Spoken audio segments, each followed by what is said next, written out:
I often have the opportunity in talking with business and workplace folks in my church to ask them a question. I say, tell me about your ministry in the workplace. And think about that for a minute. What kinds of things do you think they would answer back with? If you are working in the marketplace or in some other part of the workplace, how would you answer that question? To tell me about your ministry in the workplace. What do you think most people say? Well, they say things like, I pray for my coworkers. I'm part of a Bible study in the office that meets at lunch. Or I look for opportunities to articulate my faith. Or I look at the workplace as an opportunity to live out my faith in this distinctive kind of way. Or when I have a coworker who I know is, their life is coming unraveled or they're dealing with difficult things, I'll come alongside them and offer to be of help or offer to pray for them or do something that might be encouraging to them. Usually, after all of these things they describe to me as the things that constitute ministry in their workplace, I point out to them something that has become obvious to me but is not always obvious to them, and that is that all of the things you are describing to me are those things that you are doing when you are not doing your job. And I point out to them that if you do too much of that in the workplace, you're actually at risk of theft of time from your employer. But what's so interesting to me is that it's very rare that I hear anybody equate or connect the very work they do in the workplace with their service to God. But in whatever you do your work heartily as unto the Lord, not for human masters. For in whatever you do, which includes the work that these slaves were doing for their masters, it is the Lord Christ whom you are serving. See, this is why we tell our business students, for example, we say accounting is ministry. Finance is ministry. Marketing is ministry. My son's a filmmaker. He says filmmaking is ministry.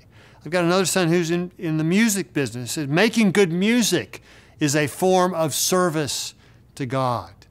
Now, of course, pastoring and evangelism are also ministry. They're also forms of service to God. They're simply different arenas of service. And if you're a pastor listening to this, one of the things I would strongly suggest that we need to do in many of our churches is to help the folks who we serve who are in the workplace. Help them to more clearly identify the ways in which the very work that they do is ministry, is a form of service to God that contributes to human flourishing and the common good of our communities. I think it's still somewhat common in many of our churches to have what I would call a hierarchy of callings, a hierarchy of vocations, where service on the mission field or the pastorate or some other helping professions like medicine or education would be fairly close to the top of the pile, and then a gap, and then there's business. There's up here might be working for a nonprofit or something like that, but down here would be business and other professions that are typically, I think, viewed in the public as more profit-oriented. We've seen some of this emphasis actually in state universities as well, where a lot of students view working for a nonprofit as doing something better as being in business. And in our view, the Bible does not support any sort of hierarchy of callings or vocations. Where that came from originally was back to the medieval times, when essentially priests, nuns, and monks had callings and everybody else had jobs in order to support them.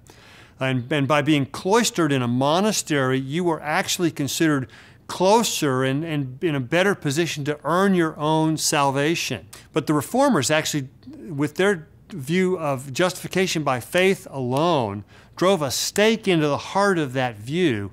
And so a person's good works was exposed as not mattering at all to God in terms of meriting one's salvation. But the Reformers were very clear that your good works still matter. They just don't matter to God for salvation, but they matter deeply to your neighbor and to your community. And Luther and others popularized the notion of a worldly calling, that you could have a legitimate calling, an arena of service to God that was out in the world and out in the marketplace. And as Luther put it, he said it can be just as holy to change a child's diaper as it can be to teach that child a Sunday school lesson. If the work that you are doing in the workplace is God's work in the world, analogous to what pastors and missionaries are doing is God's work in the local church and on the mission field, then what you do in the workplace has eternal significance analogous to what to the eternal significance of what's going on in the local church or on the mission field. Now it may be that serving in a local church or as a pastor or as a missionary is a better fit for who you are in your own sense of gifts and skills and calling.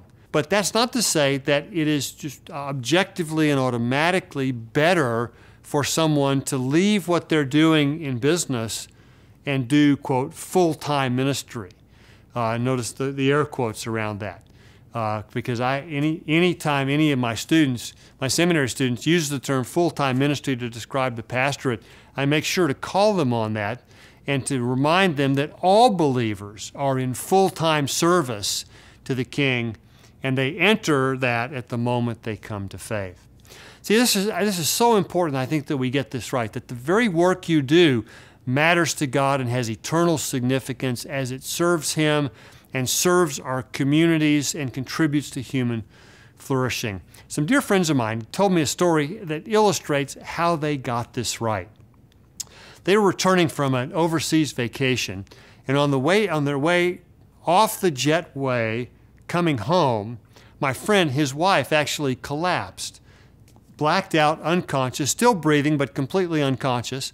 They rushed her to a neurosurgeon. To make a long story short, they discovered that she had a small tumor right at the base of her brain that had caused her blackout.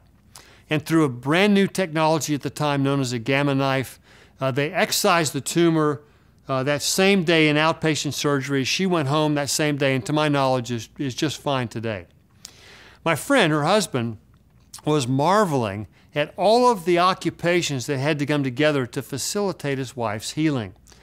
And he was most, I think, enamored with the imaging software that enabled the surgeon to pinpoint exactly where the tumor was and to get it out while minimizing collateral damage to the brain. And he thought about all of the occupations, that one in particular, that had to come together. And you know what he said? It was so striking. He said, I am so glad that the person who wrote that imaging software didn't decide to leave their business to go serve the Lord full time.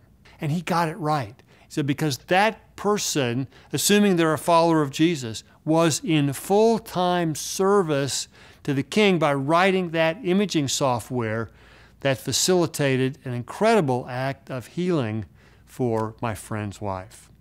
So the big idea on this is that the very work that you do is a part. It's not all of your service to God, but it's a significant part of your service to God.